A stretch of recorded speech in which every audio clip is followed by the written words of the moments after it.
Hello, it's Davey Mooney coming to you from the University of North Texas, where I run the jazz guitar program. Benedetto artist, Sunnyside Records artist. Got all my Sunnyside records, including Way Back, which is the latest and greatest, in my humble opinion. Got 2 Mel Bay books, Into the Labyrinth, Personalizing Jazz Vocabulary. And man, the semester is over, y'all. Spring 2024 is in the history books. I'm actually, technically I'm on summer recess, summer break, and also I'm going to be taking a sabbatical next semester, which is exciting. I'm going to write another book, a book about jazz phrasing, and I feel like it's kind of a missing piece of the puzzle of how, at least in my own playing, how I developed my approach to improvising. Phrasing was kind of lagging behind all the fretboard stuff and the vocabulary. It took me a while to get it together. But yeah, I wanted to talk to y'all today about the song Dolphin Dance. And it's a real like canonical standard. And I use that term in the sense that I'm pretty much only going to talk about the original recording. And I feel like it's one of those songs, I didn't even really look to see who else recorded it. I'm sure a lot of people did. But at the same time, it's kind of like almost like this sacred object. It's almost like re-recording All Blues or something, or A Love Supreme. You wouldn't really, if I was going to talk about So What, I would probably talk about Miles's original version, maybe one of his own live versions, but I don't know that I would talk much about other versions of it, just because it's so, that original version on Maiden Voyage, on the album Maiden Voyage from '65, with, was it Freddie Hubbard, George Coleman, Tony Williams, Ron Carter. It's just, it's one of those great jazz recordings. And, I was reading a little bit on Wikipedia about Maiden Voyage, and they had this link to Herbie talking about the inspiration for Maiden Voyage was Shiny Stockings, Frank Foster's Shiny Stockings, which is crazy until I listened to the melody, and there were certain aspects of the way they articulate the melody on that original recording where I was like, okay, da da da da da da da da. But it linked to this long video lecture Herbie was giving, and I didn't have time to go through an hour and a half to find the quote where he actually talks about that. So I'll believe Wikipedia. I halfway checked the source, y'all, so don't hate me for that. But anyway, yeah, man, it's interesting. That just blew my mind because one of the things about Herbie, I mean, the man is still going strong. I got to spend some time with him when I was studying at the Thelonious Monk Institute. One of the towering figures of the history of the music. One aspect of his playing, especially in the 1960s, is that mixture of like really hard swinginess. It's interesting, he was never in the Jazz Messengers. He seems like such a good sort of Jazz Messengers pianist. But that harmonic sense that's really informed by like, late Romanticism, Ravel, people like that. And you definitely hear that in that song, that combination of that level of harmony. I don't want to say level because, it's not like it's a competition. The more complex the harmony, the better. But his is that very particular mixture of super swinging jazz, classic jazz, and maybe some Count Basie and things like that, with that harmony. And then the little rhythmical things, I don't know if it's Stravinsky influence, but definitely sort of polyrhythm and groupings. At this period, there was a lot of like triplets in groups of 4, which you hear Tony Williams do too on the 1964 Miles Davis concert, which is one of my favorite records. And I mention that because this has George Coleman. This is 3/4 of that band with Freddie Hubbard instead of Miles on trumpet, which is kind of interesting if you think about it that way. But I'll take a little sip. I got my espresso going this morning. So anyway, let's talk about it. So the song starts out, you got this E flat, kind of E flat major 7 to E flat 7 sus, E flat major 7, D minor G7, C minor, and that little intro, 4-bar intro, never comes back. Although these melody notes do come back at the end of Herbie's solo. So then you got C minor to A flat major 7. I remember the original real book chart of this song had C minor to A flat dominant 7 there. And, you know, at the time, I was like 15, 16. I didn't go back and check it with the record because I didn't know how to check things with the record. But I definitely learned this song initially from the original Real Book because it was such a magical song. And you've heard me like wax nostalgic about the Real Book enough if you've watched these videos, so I'll leave it there. So C minor, then like a 2-5 to G major, major 7, then A flat minor, F minor. And I think the original Real Book also had a B flat 7 there, but on the record, you know, Ron Carter just plays F for 2 bars. Then C minor, over B flat, I think. That's what I remember. A minor again, D7. And then the first part, so all of that seems pretty, I mean, it's some modulation, but not that unusual maybe for the time in terms of harmony. And then this part, you get into some Herbie kind of pedals and modal mixture, maybe a la kind of some of the similar stuff that Wayne was dealing with at the time, although I don't know who came to it first, that particular thing of having a pedal and then changing the harmony on top of it, maybe changing the mode. So you get G major to like G sus, and then A over G to kind of E flat, major 7, or C minor over G. So you kind of got G Aeolian or maybe G Lydian to G dominant, G Mixolydian. Sometimes I'll put a C sharp on that chord too when I'm improvising, just to make it kind of Lydian dominant. Then definitely like A7, A over G. So I definitely kind of hear that as being Lydian dominant. You know, if I were gonna, you know, you don't have to play a 7-note scale. I talk about this a lot. I mean, I refer to the modes and that refer to the 7-note scales, but it's more like it's that specific sound. You don't have to play all 7 notes, and you could just play an A triad if you wanted to get that. The Heat Is On triad pair sound. You could play a G triad and an A triad together. I kind of like that. What's the melody?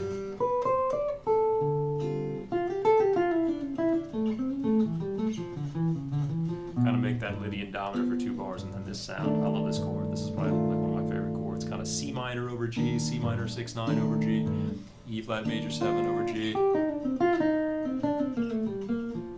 G Aeolian.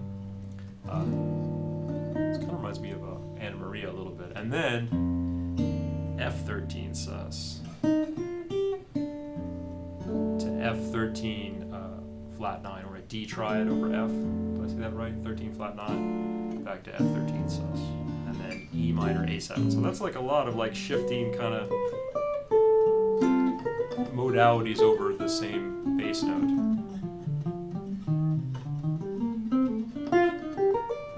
And actually from this chord to F13, so like the E flat major 7 over G to the F13 sus, that's actually kind of the same sound, right? C minor sound, first over G and then over F. So it's all kind of, what's that? What scale is that? B flat major.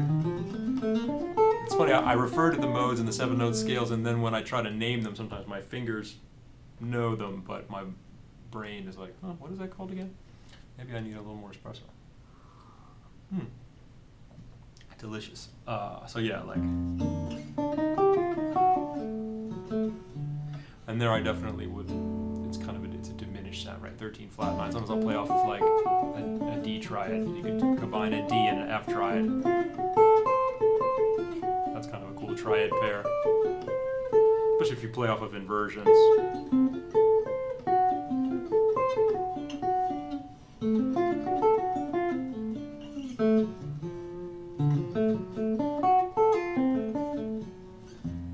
Then back to F13 sus. Then it's kind of back to sort of harmony of the time period, sort of hard bop harmony or post bop harmony. You have E minor 7, A7, E flat 7, sharp 11, then A minor D7, kind of a 2/5, B minor to the 3 instead of the 1, key of G, and you have G7. But then D minor, C sharp minor 7,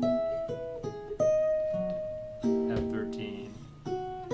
And then this is another one of those modal things. You think like, okay, well maybe that's going to go to some kind of, like a B. Maybe that's the shiny Stockings right there. Look at that. So it's like, oh my God, y'all, I found it. So that,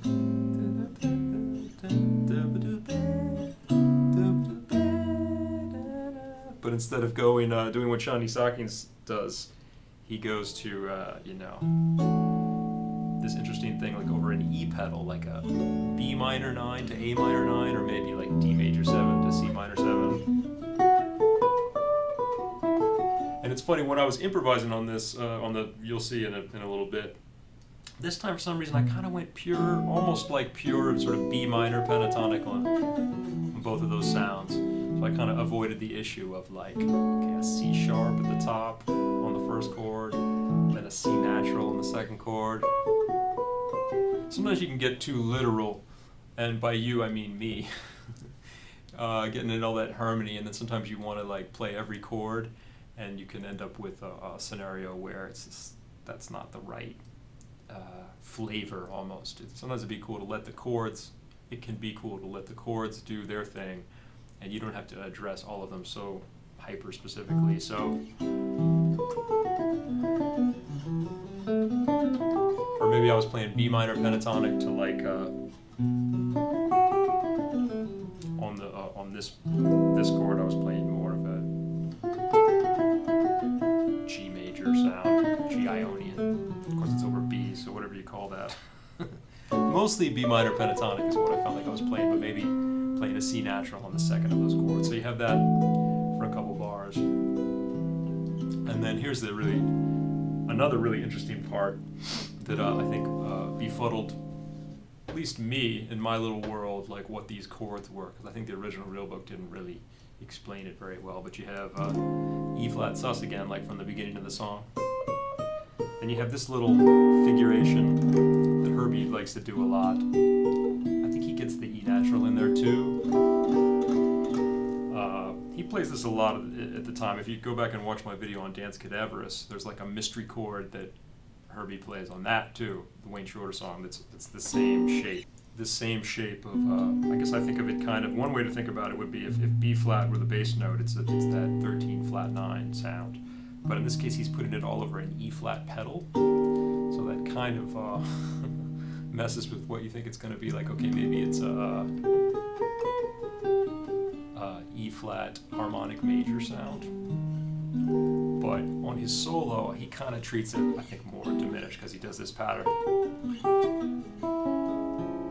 He moves it down in minor thirds, that shape, and arpeggiates, which would make you think that it's kind of a diminished sound. That he's not really like, that the E flat being there in the bass is maybe not that important. Maybe akin to an Ugly Beauty, where you have a minor 7 flat 5 chord that also has the perfect fifth down in the bass. Like, do you really have to come up with a 7-note scale, or in this case, it's an octatonic 8-note scale, like that way of understanding it? Maybe not, but, and then he moves that same shape up here, you know, and he probably has another note in there that I can't do because I'm not a piano player.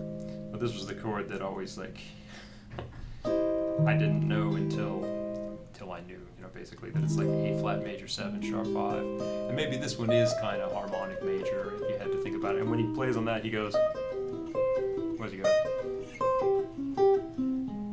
He definitely doesn't do a totally diminished, half-whole diminished thing on that chord when he's playing his solo.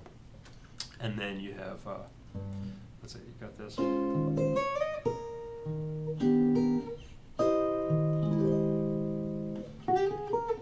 G7. And then it goes back to it doesn't ever go back to the intro, although on the way out, after Herbie takes his 2 choruses, when you get to this part again, you play the melody from the intro. Slightly different melody, and then they take the head out. And so, you know, Freddie goes first, Freddie Hubbard, and you know, he does his thing. He definitely doubles down on some notes that are maybe like, I don't know, I'm not here to tell you that Freddie Hubbard's playing quote-unquote wrong notes on this tune.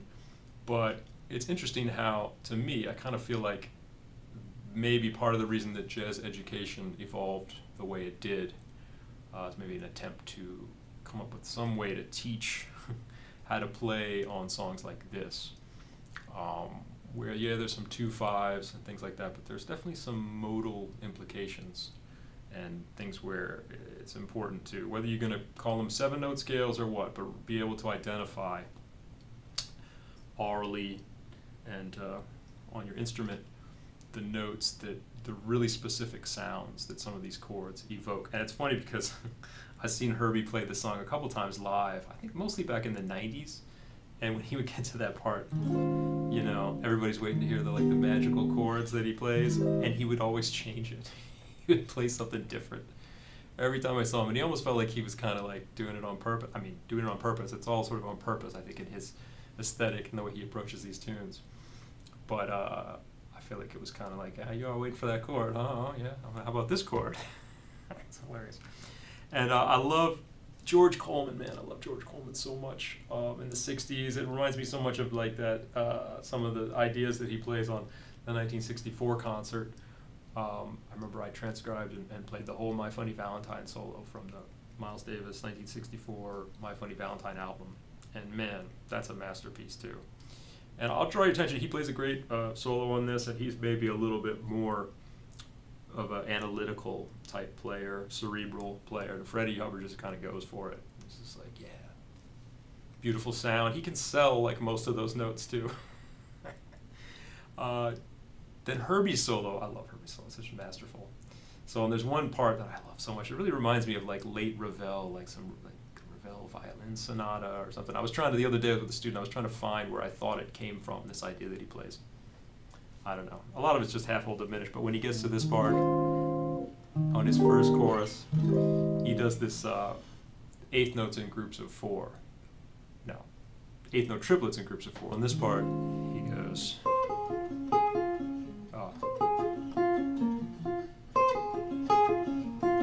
there it is, because it's triplet, triplet, triplet, triplet. 1, 2, 3.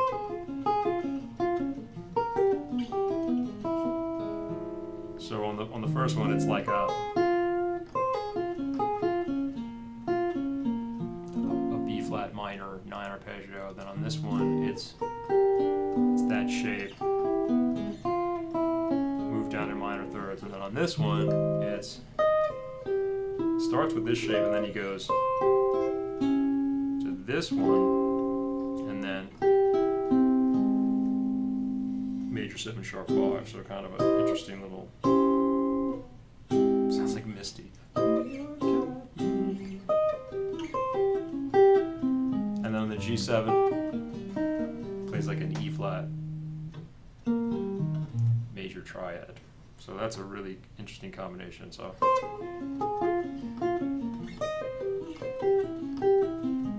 Oops, I skipped one, sorry.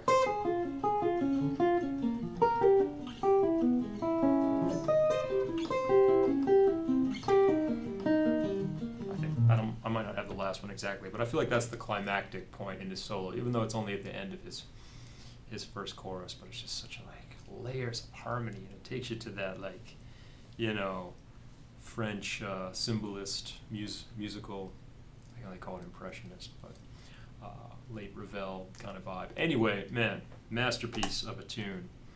And sometimes I'll play it on gigs. I don't know, I get kind of, it's almost like a sacred object. I don't know that I would ever try to record. Not that I've recorded many standards anyway, but check it out, y'all. Dolphin Dance, one of the great moments in jazz history, this recording.